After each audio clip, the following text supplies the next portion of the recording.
Uma boa noite para quem nos acompanha nesta quarta-feira, dia 30 de abril. Eu sou Isabela Melano e a partir de agora você confere os destaques do Poder Judiciário Nacional. Superior Tribunal de Justiça mantém multa de R$86 milhões à mineradora Vale por omitir informações sobre a estabilidade da barragem de Brumadinho. Destaque de Eduardo Kovaleski. Por unanimidade, a primeira sessão do STJ rejeitou o recurso da mineradora e confirmou a validade da punição aplicada pela Controladoria Geral da União.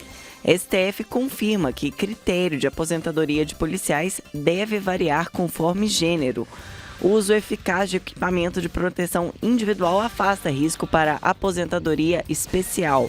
Bruno Moreira. Na prática, isso significa que se o documento apontar que o EPI era eficaz e usado corretamente, o trabalhador precisa apresentar provas se quiser contestar essa informação.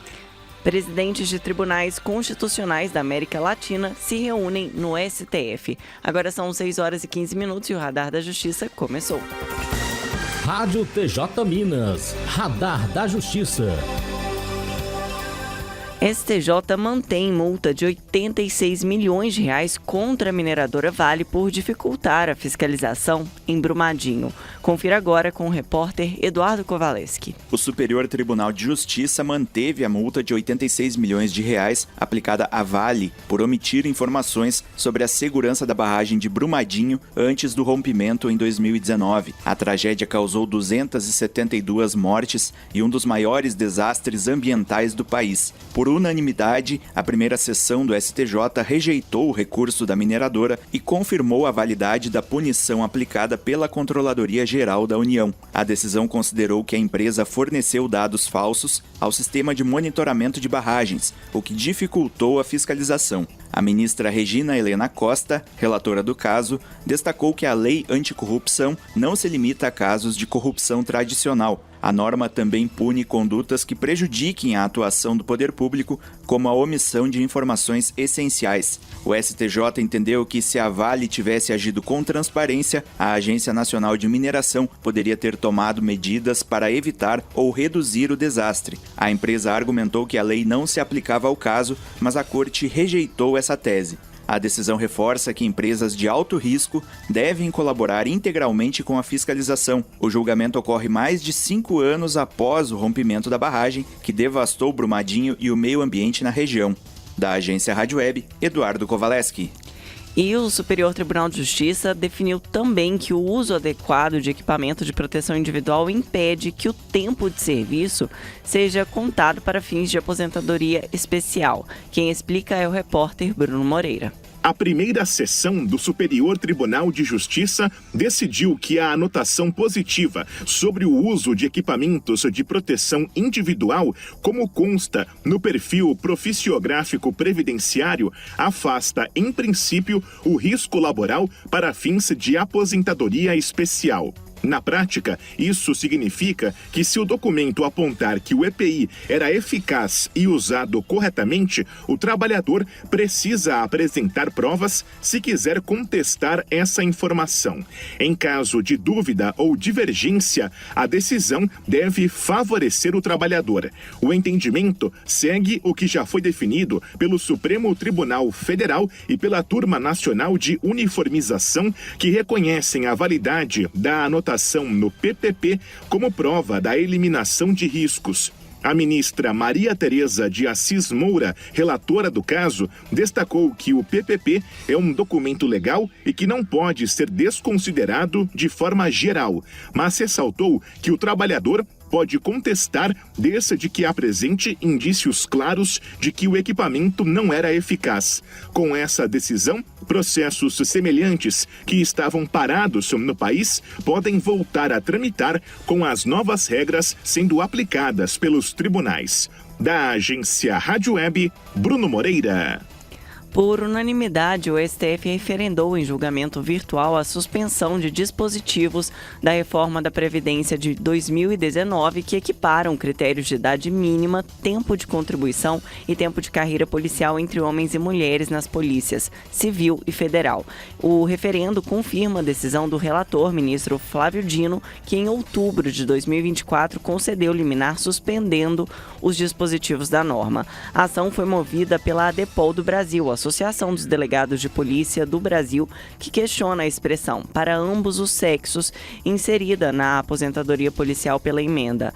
Essa regra impõe que homens e mulheres devem ter idade mínima de 55 anos, além de 30 anos de contribuição e 25 anos de efetivo exercício no cargo policial, conforme a fórmula de idade e de contribuição.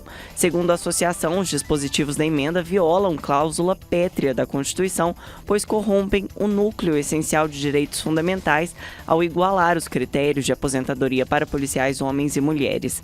Em outubro de 2024, o relator do caso, o ministro Flávio Dino, concedeu essa liminar, suspendendo os dispositivos da emenda que igualavam os critérios de aposentadoria para os gêneros nas polícias civil e federal.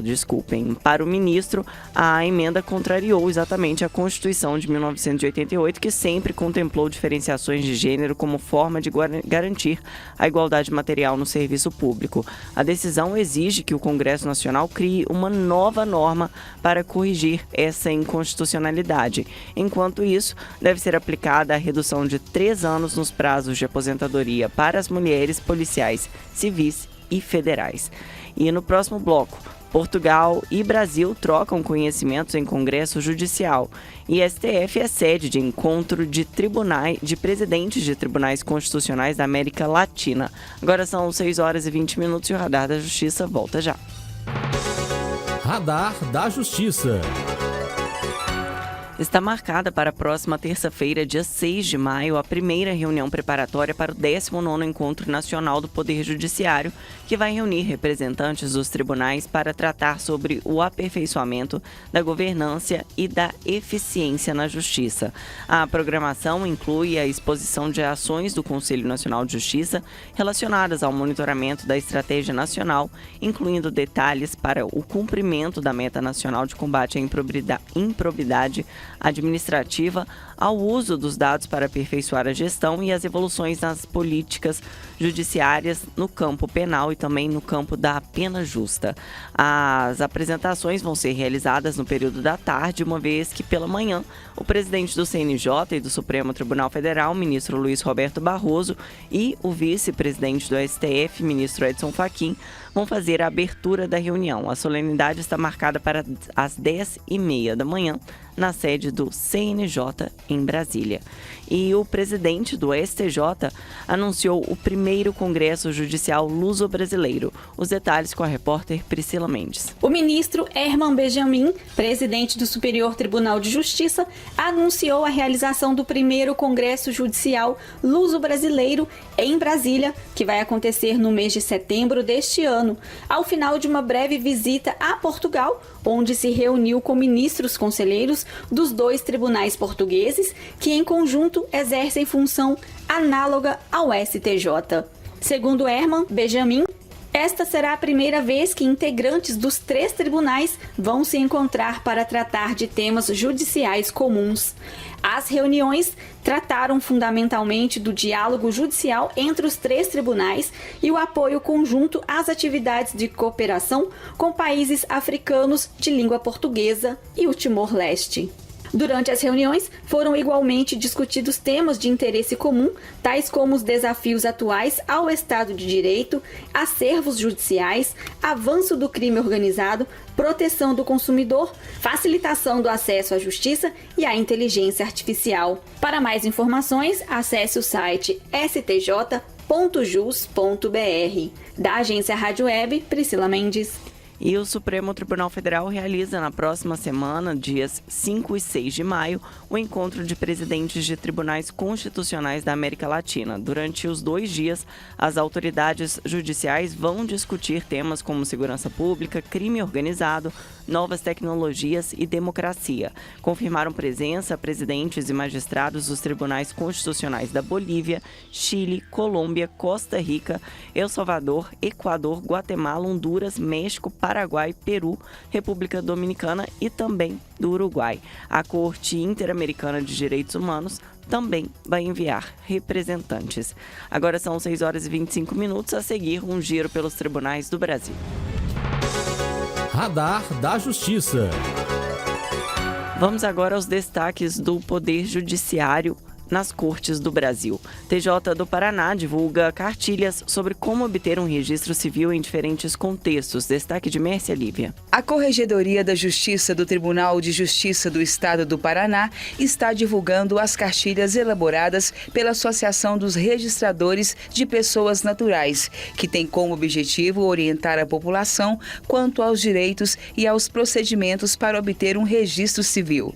Foram desenvolvidas 5 cartilhas com temas como casar é legal, preparação para o casamento civil, mudança de nome e gênero no cartório de registro civil e registro indígena. Justiça do Ceará amplia PJE para varas empresariais de recuperação de empresas e de falências. Cristina Mar.